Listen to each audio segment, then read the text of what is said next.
is something that you don't think people know about you? I don't think people knew I was bisexual, so surprise.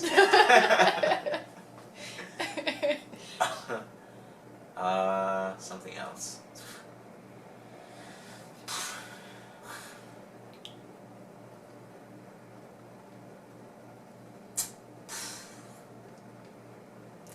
I'm really good at like imitating sounds and like people's voices sometimes. What voices can you do?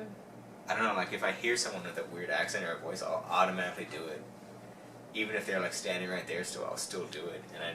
And like sometimes I catch myself where I'm like, no, don't do it. No, they're right there still. They're gonna hear you and they're gonna look at you and you're just gonna stare at them like this.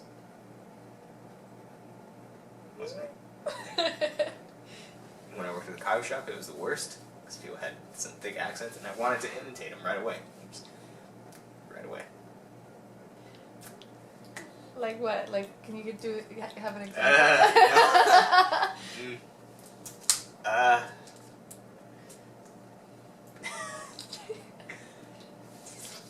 No, can't do it. Yeah. If you're around and it happens, then you'll know. That's how that's gonna go.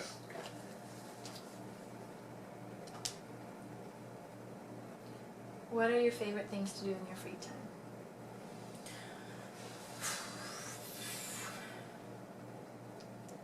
Relax. Video games have been like my go-to right now, which is pretty cool. Watch videos on YouTube, on skate videos, Hannah Hart, stuff like that. Ride a little bit, connect with people. That's one of my favorite things to do. Go for walks, bike rides, skate somewhere, meditate, any form of meditation really.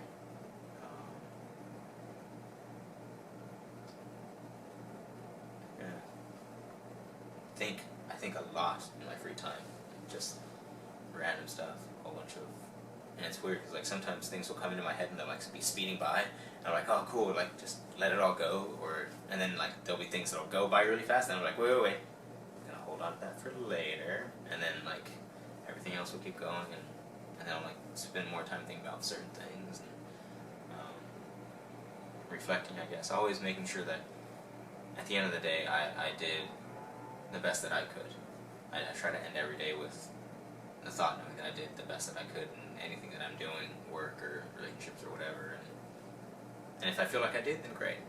And I say thank you and I pray and go to sleep, and if I don't, then I ask to hopefully learn the lesson that I needed to and become better and try again next time. Yeah. I think a lot. Yeah, I think thinking. Thinking for sure is something I do a lot in my free time. Even like if I worked at my uncle's machine shop for a while, and anytime I was like in between doing something there, I would stop and just think about like whatever, and yeah, anytime I have like downtime, I'm thinking. Sometimes I write stuff down, sometimes I don't, but drawing sometimes, all depends. Yeah, planning, but a lot of thinking.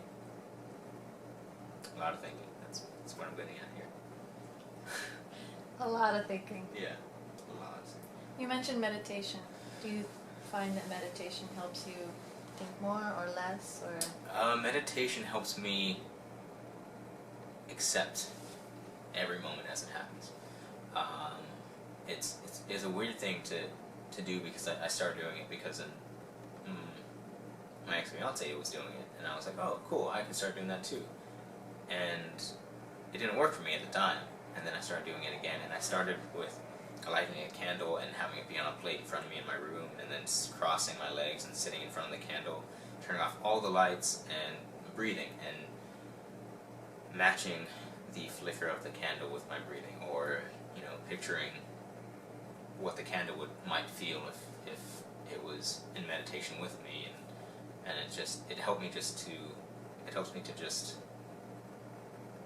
accept every feeling that goes through my head, every feeling and every thought. And it can be simple, like I didn't eat yet, I'm hungry, or like, oh, I didn't get to do this at work, maybe I can do that again. But instead of like dwelling on anything, like, I didn't get to do this, that could affect all of this and this and this, it's just in the moment, letting it all go, just like the smoke of the candle just puffing away, and it helps, because I think a lot of the time,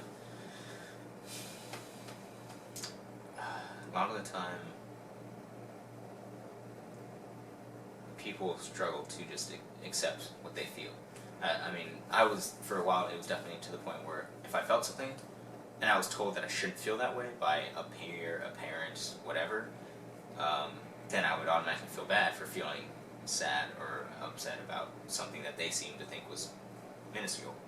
And so it kind of stays with you over time. And so anytime you feel something similar to that, you're like, oh, shouldn't feel that way. And then you end up repressing your emotions. And it ends up taking a toll physically. I mean, you'll ache and pain, and you'll sleep a lot for no reason. You'll be really tired for no reason. Feelings are a part of who we are. It's a part of being human.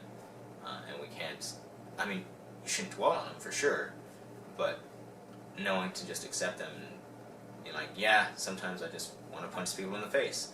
But there's a difference between feeling that way and then acting on it. So, and I think accepting however you're feeling at that moment when someone pisses you off or whatever, then accepting it is key to just being able to get over it faster. Like now, if someone like pisses me off for no reason, or if like I can't, or if it's just a whole bunch of people, then like the more they talk at me and they're angry, I picture them with like a clown nose, like, and so I can't really take, and I start laughing because, and then they get mad, like, why are you laughing at me? And I'm just like, because there's no point to being angry like this. Like, you're not really getting out what you're trying to say. I'm not understanding what you're really trying to say, so there's no point. And then with me, if like it's not other people and it's me like having a rough day and like everything's getting to me, it's just like, I can't say bubbles being mad.